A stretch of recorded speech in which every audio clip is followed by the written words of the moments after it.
It's so easy, isn't it, to get discouraged on this journey. Um,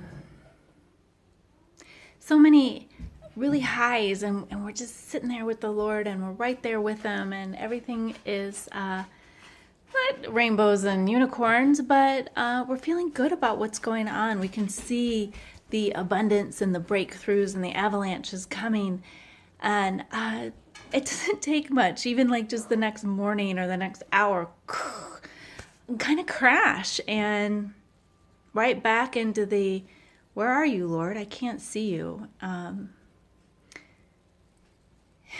I don't have answers for that. All I can tell you is stay focused on Him, and in those moments listen more carefully than maybe you've listened before, because He hasn't left. And He is still working it out. He didn't put you in a queue and it's, your request will be answered in, the next available agent in the order in which you were received. It's not like that.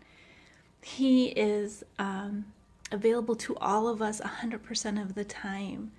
So it's in those moments where we're getting impatient and we feel like what we need to happen isn't happening fast enough or like we need it to happen, that we have to really dig in and trust. We really have to battle off that fear and doubt. And you're not an island, okay? And neither am I. Text someone, call someone, and tell them, I am really struggling with doubt right now. I am really struggling with fear. I really feel far from God. Can you pray with me? Can you pray for me? Can you give me a word of encouragement? The enemy is so much more able to dig into our lives and to cause that anxiety when we isolate ourselves. So asking for help, asking for spiritual help, physical help, any kind of help that you need isn't actually a sign of weakness. That's a lie. It's a sign of strength. It's a sign of humility. It's a sign of saying, I can't do this on my own. And oh, by the way, I wasn't meant to do this on my own. We were actually built to live in the Garden of Eden. Did you know that? Yeah. So the Bible doesn't say I made man and then God made the Garden of Eden. He made the Garden of Eden. Then He made us to dwell in it.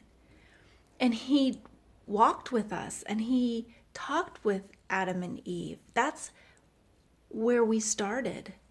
That's our home. Our bodies, our everything wasn't made to live like this. We were designed for Eden.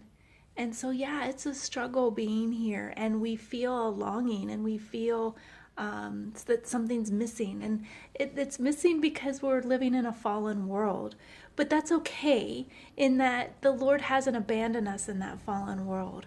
He's still dwelling with us, just not in the way that He wanted to in Eden. And He sent Jesus to us as a model. And John, in this Last Supper discourse, Jesus says, whoever believes in me will do these same works that I did, and greater ones. And I am in the Father, and the Father is in me, and whatever you ask in my name of the Father will do. And He went to heaven to advocate for us, and He sent the Holy Spirit to guide us and reveal all truth to us and to remind us of all these things. And I think we read that and we think that was for the apostles, that the Holy Spirit came to the apostles to remind the apostles of the things that they witnessed Jesus doing. But the Holy Spirit's for us too, to remind us of the things that we have witnessed the Lord do in our lives, in the lives of the people around us, and as well as what Jesus did, because He was not acting out of His divinity. He was acting out of His humanity. And that means that it's achievable for us. That level of holiness, that power within Him from the Father is within us as well. So be encouraged. Remember whose you are, even in the hardest of times, because that is what you're made of. That's where you're formed. That's when the coal becomes a diamond.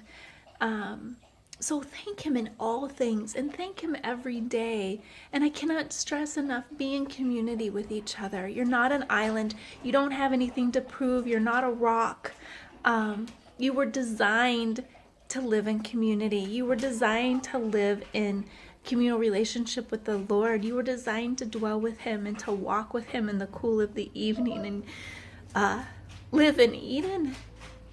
So if it's hard, brothers and sisters, yeah, it's gonna be. But the gates of heaven are open for us, and we'll be there. So our job here is to love Him and glorify Him in all that we do, and lead others to understand the love that He has for us and for them, and that it's a gift and it's available to everybody.